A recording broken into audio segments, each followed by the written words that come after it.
All right, McDonald's shareholder meeting is facing more protests. This has turned into almost an annual event right now. So many concessions from McDonald's over the years, but the protesters seem to be focused on a living, workable wage. There have been others in the past that McDonald's has tried to address to little avail right now.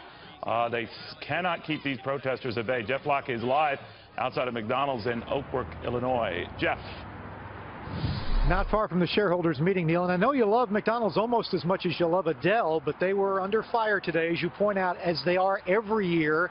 These protesters want $15 an hour as what they call a living wage. I tell you, talk to some of them in the crowd. There's one woman I met, Adriana Alvarez, and I pointed out, you know, the company did say we'll pay an extra dollar above whatever the local minimum wage is. She says she makes $9 an hour, but they don't let her work 40 hours, so she gets no overtime, gets no benefits.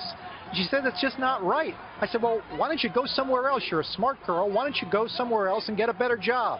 Here was her answer.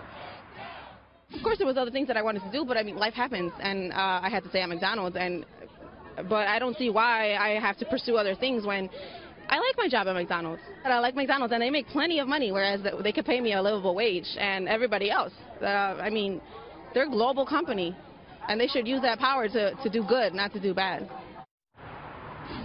And the voices this year, Neil, have been added to, the voices of the workers, by the voices of the millionaires. You know, the group Patriotic Millionaires, run by that fellow Morris Pearl, who used to be a managing partner at BlackRock. He wrote an open letter to Steve Easterbrook, the CEO of McDonald's this year, says McDonald's is part of the problem. Some of what he said in the letter: McDonald's can't thrive over the long term if its workers are scraping by. The business model that they pioneered in the 50s is now falling flat with 21st century consumers. I'd make the point, though, that the business model seems to be working pretty well over the course of the past year or so.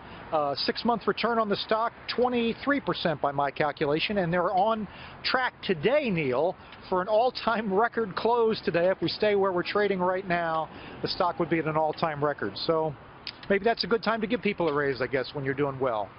That has been the protesters' argument, Jeff. Now, a lot of them, too, seem to forget. I know McDonald's has always come out and said, you know, this is an issue on the franchisee level, that this is not a corporate-wide type of a statement we can make, because it's a little bit different in fast food.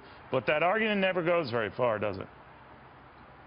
Well, no, and it's 90%. You know, 90% of the McDonald's restaurants are not owned by McDonald's. They're owned by franchisees. And in fact, McDonald's is selling even more of those. So it's really not McDonald's ultimate problem. It's small business folks all around the country.